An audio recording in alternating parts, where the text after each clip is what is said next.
દિલ્હી જળ બોર્ડના પ્લાન્ટમાં દુર્ઘટના સર્જાઈ હોવાનું સામે આવ્યું છે, જેમાં દિલ્હી જળ બોર્ડ પ્લાન્ટની અંદર કેશોપુર મંડી નજીક એક બાળક 40 ફૂટ ઊંડા બોરવેલમાં પડી ગયું હોવાના ચોંકાવનારા સમાચાર સામે આવ્યા છે। સૂત્રોના જણાવ્યા અનુસાર દિલ્હીના કેશોપુર મંડી વિસ્તારમાં એક બાળક બોરવેલમાં પડી ગયું। કેશાપુર મંડી પાસે દિલ્હી જલ બોર્ડ પ્લાન્ટની અંદર 40 ફૂટ ઊંડો બોરવેલ છે કે જેમાં એક બાળક રમતા રમતા અચાનક પડી ગયું।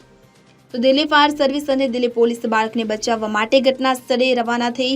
તો આ પછી પરિસ્થિતિનો તાગ મેળવતા એનડીઆરએફની ટીમને પણ સ્થળ પર બોલાવવામાં આવી હતી। હાલ બાળકીને બચાવવાના પ્રયાસો ચાલુ છે, પરંતુ કોઈ સફળતા મળી નથી। આ અંગે દિલ્હી ફાયર સર્વિસનું કહેવું છે કે બચાવ કામગીરી ચાલી રહી છે। ટૂંક સમયમાં બાળકને સુરક્ષિત બહાર કાઢવામાં આવશે। આપને જણાવી દઈએ કે બોરવેલમાં પડી ગયેલા બાળકની હજુ સુધી ઓળખ થઈ શકી નથી, તેમજ અન્ય કોઈ માહિતી હજુ પ્રાપ્ત થઈ નથી।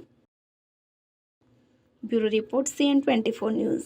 હવે જુઓ દેશ દુનિયાની તમામ ખબરો તમારી આંગળીના ટેરવે।